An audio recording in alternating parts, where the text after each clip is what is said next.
Joining us now, Peter Baker, chief White House correspondent at the New York Times, MSNBC political analyst as well, Kenneth Vogel, political reporter at the New York Times, Ashley Etienne, former communications director for Vice President Kamala Harris, and Brendan Buck, former press secretary to former House Speakers John Boehner and Paul Ryan. He's also an MSNBC political analyst. So, Peter, the president today in his interview can go two ways, right? At least two. One is to defend what he is, what he can do, and his ability. The other is to go after his opponent.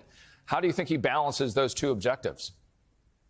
Well, I think he'd like to do the second. I think the first is the more important thing for him today. He has to reassure Democrats, first of all, that he is up to the job. Democrats are not convinced that he is. Everybody's watching this interview to see how he does in an unscripted moment without a teleprompter. And to see if he has the kind of commanding authority that looks different than it did last Thursday night, a week ago at the debate. And there's a real skepticism right now among Democrats. There's a lot of Democrats who don't think he can do it, who think that it's too late and that damage has been done and it's time to move on. There are those, of course, who are still sticking by him, who think that a change of candidates at this point is not going to help and they're not going to get any further. And the most important thing is beating Donald Trump, so they need to rally behind their nominee because he's the guy who's going to be on the ballot. It's a real fraught moment. I think Playbook at Politico is exactly right. The most important interview he's ever given. A lot to be done tonight. Yeah, Kenneth, you're out with new reporting on major Democratic donors, evidently devising a plan to try to get the president to drop from this race. What did you learn?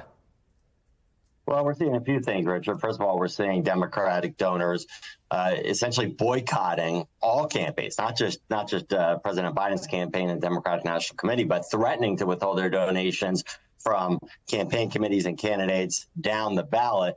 This could really put pressure on the party to try to ease Joe Biden out. These, to be clear, these Democratic donors are saying that they will only resume giving if Joe Biden is not the nominee.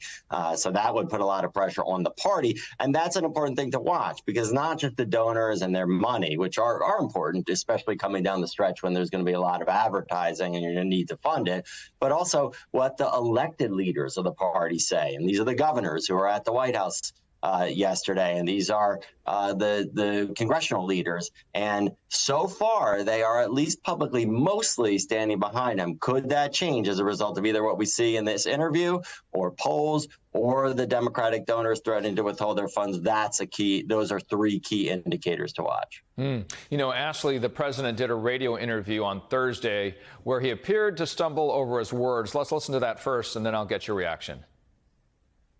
By the way, I'm proud to be, as I said, the first vice president, first black woman, served with a black president.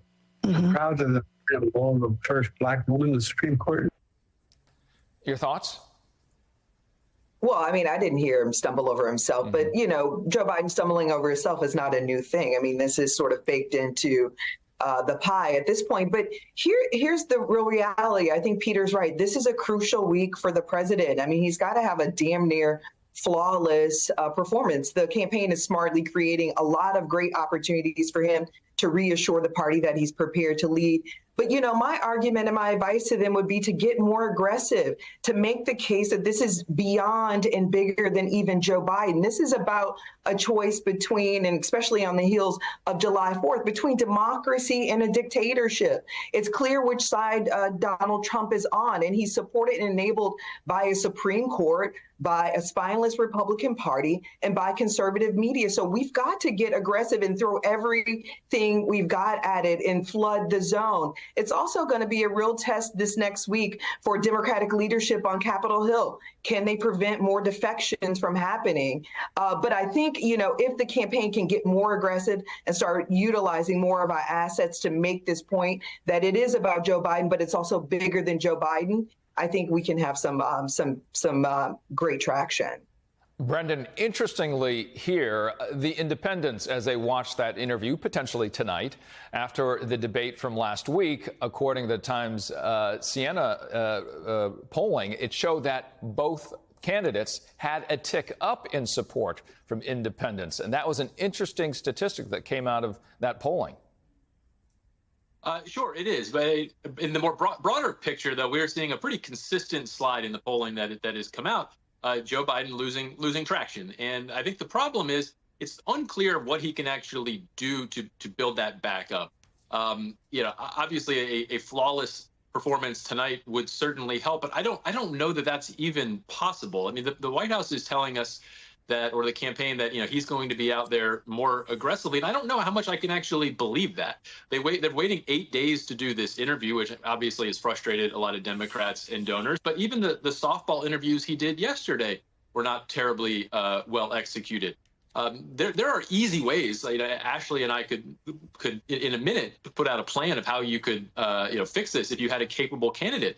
And she lays out a very good message. It's just very unclear whether he has the capacity to make that argument, to do those things, to go out and reassure people. I don't know what a good performance looks like in the realm of reality that's going to put this fire out.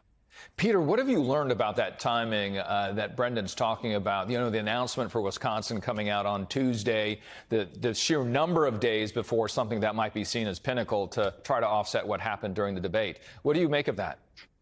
Yeah, look, I think he went in the bunker for a few days, and I don't think that helped, because I think that there was obviously a lot of concern about the debate, but there's also been a lot of concern about how they've handled the post-debate problem. He didn't call Hakeem Jeffries until 5 days after the debate. He didn't call Nancy Pelosi or Chuck Schumer until 6 days after the debate. Instead, he was huddled with his family. He was telling him, yes, Joe, you should stay in. You've always gotten back up after you've been knocked down. You can do it, which is reaffirming, but probably not necessarily the only people he should be hearing from at this time. And I think there's a lot of frustration among Democrats that it took so long to speak out. He didn't talk to the governors until a couple of days ago. He didn't talk to, a lot of people who wanted to hear from him, including those donors that Ken is talking about. They wanted to hear from him and understand what his thinking was, hear his argument. And that allowed the situation to stew and kind of metastasize in a way that probably wasn't helpful to him. So that's why I think, it's important now to do this interview, belated though it might be, to show that he can handle it. And true, what Ashley said is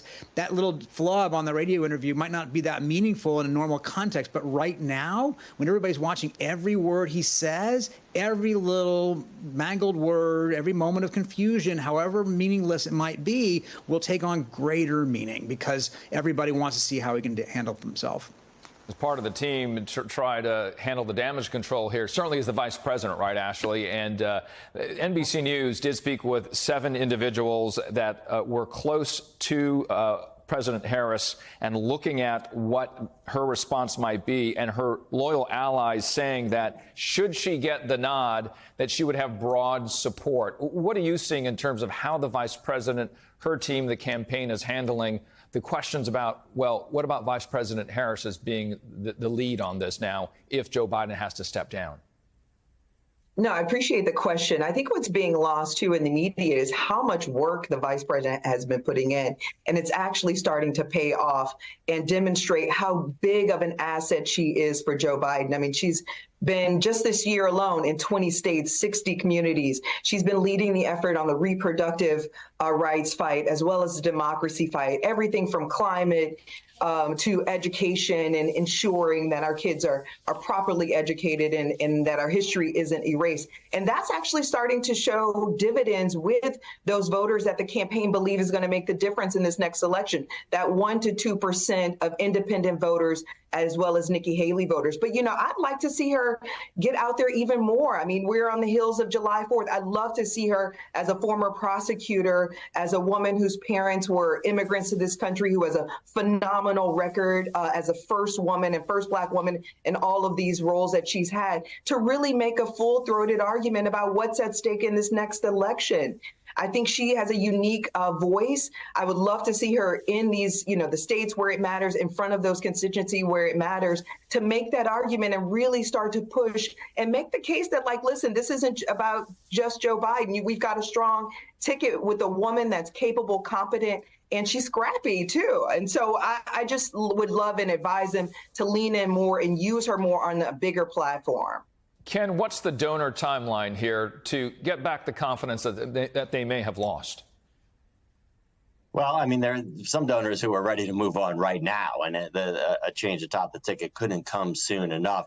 There are others who are trying to lay the groundwork for a potential successor atop the ticket, including by raising tens of millions of dollars, or trying to raise tens of millions of dollars into what we sort of deemed an escrow pack. It's a novel concept that we haven't really heard before, where they would raise a bunch of money to only be released and spent on behalf of the candidate if there is a new candidate. And if Joe Biden went through the convention and there was not a new candidate, that money would instead be spent down the ballot to try to shore up Democratic candidates for Congress and for state offices who donors worry could be hurt by this continued confusion and chaos atop the top of the ticket. And so we're also seeing donors just proactively shift their giving away from the presidential race and to these down ballot races because they fear this could really lead to a catastrophic losses, not just to the White House, but in Congress, state houses, and governor's mansions. Brendan, you've handled political crisis management before. What's the timeline for the president here? Well, it seems like he's working on his own timeline. I mean, the moment is now. We are close to the election, and I think if he has a bad night tonight, I think you would need to make a move pretty quickly. I think what he's realizing is this is not just about him. There is an entire Democratic Party apparatus that has things at stake, whether it's a House majority that they're trying to get or a Senate majority that they're trying to hold on to. Obviously, the White House. It's easy for a president to think this is all about him, but I think hopefully there are enough people will be getting to him to realize that there's a lot at stake here, and if he's not willing and able to make the argument necessary, I think it can get pretty ugly pretty quick. Hey there, MSNBC fans. I'm Luke Russert, and be sure to join me, Rachel Maddow, Jen Psaki, Lawrence O'Donnell, Steve Kornacki, Joy Reid, and many more September 7th in Brooklyn. MSNBC Live Democracy 2024. Click on the link for ticket information. We will see you there.